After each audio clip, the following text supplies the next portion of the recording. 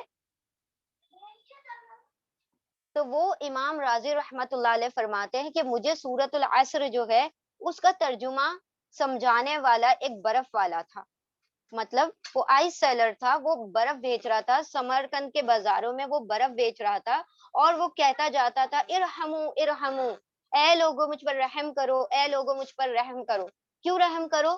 کہ میں وہ تاجر ہوں کہ جس کا راس المال گھلتا جا رہا ہے. اگر تم مجھ پر رحم نہ کرو گے تو میرا جو یہ راس المال ہے وہ سارا کا سارا ضائع ہو جائے گا. اس کا کیا مطلب ہے؟ یعنی کہ جب کوئی سبزی ترکاری بیچنے والا ہے یا کوئی فروٹ بیچنے والا ہے یا کوئی فروٹ وینڈر، کوئی بھی ہے، مطلب کوئی اور چیزیں بیچنے والا ہے، تو اگر اس کی چیزیں آج نہیں بکتی ہیں تو وہ کیا کرے گا؟ وہ اپنے سامان کو اٹھا کر کہیں سیف جگہ رکھ دے گا، وہ کل اسی سامان کو لے آئے گا اور اسے پھر سے دوبارہ بازاروں میں بیچ دے گا.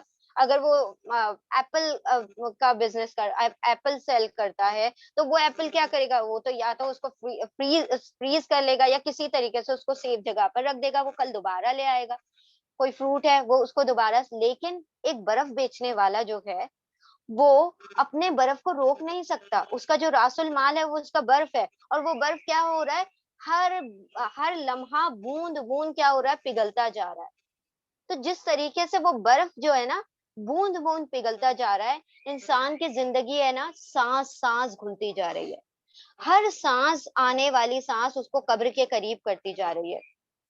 ہر آنے والا لمحہ اسے اور قریب قریب قریب موت کے قریب کرتا جا رہا ہے. ہم سمجھ رہے ہیں ہم بڑے ہو رہے ہیں، نہیں، ہم چھوٹے ہو رہے ہیں. چھوٹے ان دا سینس کہ ہم وقت کے متعلق اگر دیکھا جائے تو پھر ہماری زندگی کم ہوتی جا رہی ہے اور ہم حیات سے موت کے قریب قریب قریب تک ہوتے جا رہے ہیں، ٹھیک ہے، لیکن ہم سمجھتے ہیں کہ ہم مطلب بڑے ہوتے جا رہے ہیں، ہمارے پاس بہت ساری مطلب ہمیں شعور آتا جا رہا ہے، ہم بڑے ہوتے جا رہے ہیں، بلکہ ہم چھوٹے ہوتے جا رہے ہیں اور قریب ہو رہے ہیں۔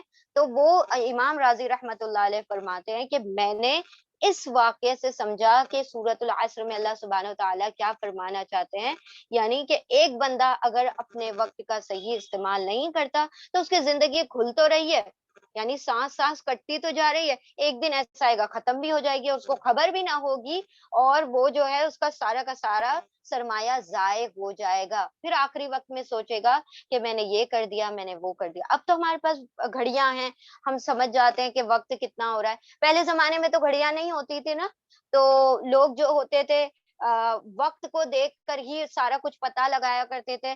تو جب عصر کا وقت ہو جاتا تھا تو ان کا جو حسل بسل ہے، وہ ساری جو وہ بھاگ دوڑ ہے، وہ ختم ہونے پر آ جاتی تھی، یعنی کہ اب تو مغرب کا وقت ہوا چاہتا ہے، اب کیا ہونا ہے، ساری چیزوں کو وائنڈ اپ کیا جائے، سارے بازاروں کو کلوز کیا جائے، کیونکہ اب کیا ہے، سارا وقت بند ہونے کا، سارے کاموں کے بند ہونے کا وقت آ گیا۔ اللہ سبحانہ وتعالی نے عصر کا جو وقت کی قسم کھائی ہے، تو اس میں ایک تو ورڈ مفسرین نے زمانہ لیا ہے، دوسرا یہ لیا ہے کہ اس کے اندر عصر کی نماز کے وقت کا بھی بیان ہے، یعنی عصر کی نماز کا جو وقت ہوتا ہے نا، اتنا کم ہوتا ہے کہ کچھ لوگوں کا تو بازاروں میں ضائع ہو جاتا ہے، کچھ یہاں ذرا سا ہم نے ڈیلے کیا عصر کی نماز کو تو کہاں وہ وقت چلا جاتا ہے اور مغرب ہو جاتی ہے، آپ کو خبر نہیں ہوتی۔ تو عصر جو ہے نا، بہت مختصر زمانے کو بھی کہا جاتا ہے، جس کے اندر انسان کوئی چیز نہ کر پائے اور وہ اس کے بھاگ دوڑ میں ہی وہ وقت ختم ہو جائے، بس اتنی ہی زندگی ہے، جتنا عصر سے مغرب تک کا وقت ہے ہمارے پاس، اتنا ہی سمجھ لیں کہ وہاں جب ہم پہنچیں گے تو یہی کہیں گے کہ ہم تو ایسے ہی جی کر آئے جیسے ایک پہر یا کچھ لمحات یا کچھ ایک دو گھنٹے ہم جی کر آئے ہیں، اور یہ زندگی، دنیا کی جو زندگی تھی، چاہے 100 سال کی تھی، 1000 سال کی تھی، لیکن وہاں کے مقابلے میں تو بہت تھوڑی سی تھی۔ تو یہ اس کو امام راضی نے جو ہے اس سے ریلیٹ کیا ہے، وہ وہاں پر اس چیز کی تفسیر جو ہے برف والے سے، کہ مجھ پر رحم کر دو، میرا راس المال گھٹتا جا رہا ہے، اگر میں مطلب کل اس کو بیچنے کے لیے آؤں گا تو میرے پاس سامان ہی نہیں ہوگا تو میں کیا بیچوں گا۔ تو ہم سوچتے ہیں کہ کل ہم کر لیں گے، اور کل جان ہی نہیں ہوگی تو ہم کیا کر لیں گے۔ تو بس بالکل وہی معاملہ ہے انسان کی زندگی کا، جو کہ ایک برف کا معاملہ ہوتا ہے، ٹھیک ہے۔ اب یہ جو سورہ ہے، اس کے اندر جو آیت نمبر 3 ہے، آیت نمبر 3 کیا ہے؟ اِلَّا الَّذِينَ آمَنُوا وَعَمِلُوا الصَّالِحَاتِ وَتَوَاصَوْا بِالْحَقِّ وَتَوَاصَوْا بِالصَّبْرِ، سوائے ان لوگوں کے جو ایمان لے آئیں اور عمل صالح کر لیں اور تواصوا بالحق، حق کی وصیت کر لیں، اور تواصوا بالصبر، صبر کی وصیت کر لیں، تو وہ تو بچ جائیں گے، باقی سب کیا ہو جائیں گے، خسارے میں آ جائیں گے، نقصان میں آ جائیں گے۔ اب انشاءاللہ ہم ان سے جو نکلنے والے 4 لیسنز ہیں، اس آیت میں بیسیکلی 4 نتیجے نکلتے ہیں، 4 کنکلوژنز نکلتے ہیں، 4 سبق نکلتے ہیں، اس چیز پر ہم نے غور کرنا ہے۔ سب سے پہلا سبق کیا ہے اس آیت کا؟ انسان کی کامیابی اور ناکامی کا معیار، یعنی اس آیت میں اللہ سبحانہ وتعالیٰ نے سب سے پہلے انسان کی کامیابی اور ناکامیابی کے کچھ سٹینڈرڈ پیرامیٹرز بتا دیے ہیں، ایک معیار بتا دیا ہے، جس جس کو کے اوپر عمل کرنا مطلب انسان کو کامیاب بنا سکتا ہے۔ ہر انسان کی زندگی میں کچھ نہ کچھ معیارات ہوتے ہیں اس کی زندگی کی کامیابی کے۔ کوئی سمجھتا ہے دولت کما لینا کامیابی ہے، کوئی سمجھتا ہے شہرت، فیم پا لینا کامیابی ہے، کوئی ہیلتھ کو، کوئی ویلتھ کو، کوئی فیم کو اپنا معیار زندگی بناتا ہے، کوئی اپنے پروفیشن، کوئی اپنے کریئر کو۔ تو ہر انسان نے ایک نہ ایک گول سیٹ کر رکھا ہے۔ اللہ سبحانہ وتعالیٰ نے سورۃ البقرہ آیت نمبر 148 میں فرمایا، وَلِكُلِّ وِجْهَةٌ هُوَ مُوَلِّيهَا، ہر ایک کے لیے ایک سمت ہے، ہر ایک کا ایک گول سیٹ ہے، ہر ایک نے ایک اپنا آئیڈیل اور اپنا ایک گول اور اپنے لیے ایک ٹارگیٹ سیٹ کر رکھا ہے، ہوا مولیہ، اور وہ اسی کی طرف دوڑ دھوپ کرتا ہے، اسی کی طرف وہ دوڑتا ہے، اسی کی طرف محنتیں کرتا ہے، اسی کی طرف اس کا رخ ہوتا ہے، یعنی کہ جس نے جس چیز کو اپنا کامیابی کا معیار بنا لیا ہے، وہ بس اسی کی طرف اپنی ساری زندگی کی جو محنتیں ہیں اسی ڈائریکشن میں لگا دیتا ہے۔ ٹھیک ہے، کچھ لوگ ایسے ہوتے ہیں جو بالکل بے مقصد جی رہے ہوتے ہیں، وہ زندگی کو نہیں کاٹ رہے ہوتے بلکہ زندگی ان کو کاٹ رہی ہوتی ہے، ان کی بات نہیں کر رہے ہیں۔ جو عام طور پر انسان کے زندگی کا مقصد حیات ہوتا ہے کہ وہ کچھ نہ کچھ اپنے لیے معیار سیٹ کر کے رکھتا ہے کہ اس سے کامیابی ملے گی، اگر میں یہ سارا کچھ کر لوں تو میں کامیاب ہو جاؤں گا۔ لیکن اللہ سبحانہ وتعالیٰ فرماتے ہیں فَاسْتَبِقُوا الْخَيْرَاتِ، لیکن تم کیا کرو، نیکیوں کی طرف دوڑ لگاؤ۔ اب یہ چیز اس کی تشریح ہو رہی ہے وَعَامِلُوا الصَّالِحَاتِ میں، انشاءاللہ وہ ہم دیکھتے ہیں۔ دیکھیں، ناکامیاب اور کامیاب کی جو مثال ہے، اگر ہم دیکھ لیں تو فرعون، نمرود، قارون، یہ کون ہے؟ فرعون۔ اللہ سبحانہ وتعالیٰ نے اس کو اتنی بڑی جاہ، اتنی بڑی وہ عطا کی تھی، فیم عطا کیا تھا، سب کچھ عطا کیا تھا۔ نمرود، اس کو اتنی بڑی سلطنت عطا کی تھی۔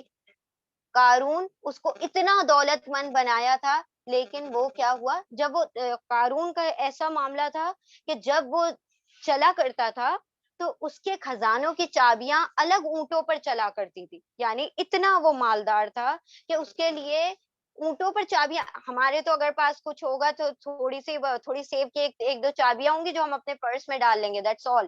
اس کے لیے تو اس کی چابیوں کے جو وہ تھے، اس کے لیے الگ سے اونٹ چلائے جاتے تھے، اتنا وہ مالدار تھا۔ اور اس کو اپنے مال پر بڑا تکبر اور گھمنڈ تھا، وہ سمجھتا تھا کہ جو مال کمایا ہے میں نے اپنے علم کی وجہ سے، اپنے ذہانت اور اپنے مطلب جو مجھے علم ہے، جو کامرس کا جو علم ہے، وہ میں اس کے ذریعے سے سارا مال کما رہا ہوں۔ اللہ سبحانہ وتعالیٰ نے جب وہ چلا کرتا تھا، لوگ کہتے تھے کہ کاش ہم بھی قارون کی طرح ہوتے تو آج ہمارے بھی بڑے عیش ہوتے، لیکن کیا ہوا، اللہ نے جب اس کو دھسایا تو وہ لوگ توبہ کر اٹھے کہ یا رب، اچھا ہوا تو نے ہمیں قارون کی طرح نہیں بنایا، ورنہ تو ایسے ناکام ہو جاتے کہ نہ دنیا ہی ان کو حاصل ہوئی، نہ آخرت ہی ان کو حاصل ہوئی۔ تو یہ کامیابی کا تصور نہیں ہے۔ اس کے برعکس اگر کامیاب لوگوں کو دیکھا جائے تو صحابہ کرام کو دیکھیں، کیا وہ بڑے مالدار ہوا کرتے تھے؟ ہاں، کچھ چند صحابہ مالدار بھی تھے، لیکن اگر ہم خصوصاً کچھ صحابہ کو دیکھیں تو وہ فقراء تھے۔ ان کے اندر اگر دیکھ لیے جائیں تو the people of pulpit، اصحاب صفا کو اگر دیکھا جائے تو سارے کے سارے فقراء تھے، سارے کے سارے غریب تھے، ان کے پاس نادار تھے، مفلس تھے، ان کے پاس یہاں تک کہ ان کے پاس 2 وقت روٹی کھانے کے لیے بھی اتنا بھی مال نہیں ہوا کرتا تھا۔ اور ان اصحاب صفا میں جو بہترین، مطلب جن کو ہم وہ بہت زیادہ نون ہے، جن کو ہم پہچانتے ہیں، وہ ہیں اصحاب سوری ابو ہریرہ رضی اللہ تعالی عنہ۔ ابو ہریرہ رضی اللہ تعالیٰ عنہ، انہوں نے 7 ہجری میں اسلام قبول کیا تھا۔ 7 ہجری کا کیا مطلب ہے؟ آپ صلی اللہ علیہ وسلم کی صرف 3 سال مطلب کمپنی پائی، آپ صلی اللہ علیہ وسلم کے ساتھ صرف اور صرف 3 سال رہے۔ اور آج ہم میکسیمم احادیث دیکھیں تو حضرت ابو ہریرہ رضی اللہ تعالیٰ عنہ سے روایت کی ہوئی ہیں۔ کیوں؟ کیونکہ وہ جو تھے اپنے آپ کو پوری طرح سے ڈیڈیکیٹ کر چکے تھے، اپنی پوری زندگی کو کیا کر دیا تھا، اللہ کی راہ میں صرف کر دیا ہوا تھا کہ ہمیں کھانے کو ملے نہ ملے، ہم مال دولت کمائے نہ کمائے، ہمیں یہ کامیابی کمانی ہے جس کے ذریعے سے ہم آخرت کو کما لیں۔ انہوں نے اپنی پوری لائف کو کیا کر دیا، اللہ کی راہ میں ڈیڈیکیٹ کر دیا۔ اور وہ اصحاب صفاؤن کو اس لیے کہا جاتا ہے، ایک چبوترا ہوا کرتا تھا، ایک پلپٹ ہوا کرتا تھا جس کے اوپر بیٹھ کر یہ دین کا علم سیکھا کرتے تھے۔ صرف 3 سال کی رفاقت ہے، اور دیکھیں کہ سب سے زیادہ حدیث کے کوٹیشن آپ کو حضرت ابو ہریرہ رضی اللہ تعالیٰ عنہ کے ذریعے سے ملتے تھے۔ کیا وہ بہت مالدار تھے؟ نہیں، ان کی غریبی کا یہ عالم تھا، ان کی فقرائی کا یہ عالم تھا کہ بھوک کے مارے کبھی کبھی گر جاتے تھے گش کھا کر، اور اس طریقے سے بے ہوش ہو جاتے تھے کہ لوگ سمجھتے تھے کہ ان کو فٹس آ رہے ہیں، ان کو مرگی کے دورے پڑ رہے ہیں۔ اور وہ لوگ جو تھے اپنے جو وہ چیزیں ہوتی ہے نا، جیسے وہ جس کے ذریعے سے وہ فٹس کو دور کیا جاتا ہے، چپل وغیرہ نکال لیتے ہیں لوگ، وہ انینز، اور وہ اس کے ذریعے سے پھر وہ ان کو سنگانا، وہ سارا کرنے لگتے تھے، لیکن وہ مرگی کی وجہ سے نہیں بے ہوش ہوتے تھے، وہ بھوک کی وجہ سے بے ہوش ہو جایا کرتے۔ یہ عالم تھا اصحاب صفا کا۔ تو تو یہ کیا ہے، یہ 2 لوگوں کو بتایا گیا، تو یہ یہاں پر آپ صلی اللہ علیہ وسلم کی ایک حدیث کا مفہوم ہے کہ کچھ لوگ ایسے ہیں جو دنیا میں بڑے ان نون ہیں، یعنی لوگ ان کو پہچانتے نہیں ہیں. لوگوں کے در کے سامنے وہ آ کے کھڑے ہو جائیں تو لوگ ان کو جھڑک دیں. وہ کوئی ان کو اپنے گھروں سے رشتے نہ دے. کچھ لوگ ایسے ہیں کہ مطلب وہ ان کو لوگ اپنے بازو بٹھانا بھی اچھا نہ سمجھے. ایسے بھی کچھ لوگ ہیں. تو آپ صلی اللہ علیہ وسلم کی حدیث کا مفہوم ہے کہ کچھ لوگ ایسے ہوتے ہیں کہ ان کی لوگوں کی نظر میں کوئی حیثیت نہیں ہوتی. لوگ ان کو بے وقت سمجھتے ہیں. کوئی اوقات مطلب ان کو کوئی مطلب اپنے پاس کھڑا ہونا بھی اچھا نہیں سمجھتے. لیکن اللہ کی نظر میں ان کا وہ مقام ہے کہ اگر بھولے سے بھی وہ اللہ کی قسم اٹھا لیں، یعنی کسی بات پر قسم اٹھا بیٹھے ہیں، تو اللہ سبحانہ و تعالیٰ ان کی قسموں کی لاج رکھ لے. یعنی یہاں پر تو وہ اننون ہے، لیکن اللہ سبحانہ و تعالیٰ کی بارگاہ میں ان کے بڑے اونچے مقام ہیں. اس سے کیا مطلب سمجھ آ رہا ہے کہ انسان تو سمجھتا ہے نا کہ مال و دولت والا جو ہے وہ کامیاب ہے، اللہ سبحانہ و تعالیٰ اس سے راضی ہے. بالکل نہیں. دولت، جائیداد، دنیاوی وجاہت، دنیاوی اقتدار، یہ جو ہمارے بڑے بڑے محلات ہیں اور یہ جو پیلسز ہیں، یہ بالکل بھی کامیابی کا تصور نہیں ہے. یہ اس سے کامیابی ہرگز انسان سمجھے کہ وہ کامیاب لوگ ہیں تو بالکل بھی نہیں. وہ لوگ کامیاب نہیں ہیں. پھر وہی بات آ جاتی ہے، فرعون، قارون، یہ کوئی ایسے غریب نادار لوگ نہیں تھے. اصحاب اکرام جو تھے غریب نادار تھے لیکن وہ کامیاب تھے. اور فرعون اور جو قارون تھے یہ مالدار تھے لیکن کیا تھے؟ یہ ناکام تھے. تو دولت ہرگز کامیابی کا تصور نہیں ہے، جو کہ اس دور کا سب سے بڑا المیہ ہے کہ انسان نے جس کے پاس اسٹیٹس ہے، جس کا مطلب مال و دولت والا ہے، تو وہ کیا ہے؟ وہ سب سے زیادہ کیا ہے؟ عزت والا ہے. چاہے وہ کتنا بھی ہے نا برے کام کر لے نا. ان کے جو جن کے وہ ایک شعر تھا، وہ ہمیں پراپرلی یاد نہیں آ رہا ہے، کہ جن کے آنگن میں امیری کا شجر لگتا ہے ان کا ہر عیب زمانے کو ہنر لگتا ہے. ان کا عیب بھی لوگوں کو اس کو اگنور کر دیتے ہیں. لیکن اگر ایک غریب نادار صحیح بات بھی بولے گا نا تو اس کو لوگ چپ کروا دیتے ہیں. کیوں؟ کیونکہ ہم نے کامیابی کا تصور اس کو بنا دیا ہے. آپ صلی اللہ علیہ وسلم نے فرمایا ہر دور کا ایک فتنہ ہوتا ہے، ہر دور میں ایک آزمائش کا مطلب معاملہ کسی چیز کے ذریعے سے ہوتا ہے، اور میری امت کا فتنہ مال ہے. تو اس دور میں لوگ ایسا نہیں ہے. آپ دیکھیں گے کہ غریب سے غریب، نادار سے نادار شخص بھی 2 وقت کا کھانا کھا کر سوتا ہے، اس کو اتنا تو ملتا ہے. تو اس دور کا فتنہ ہی مال ہے.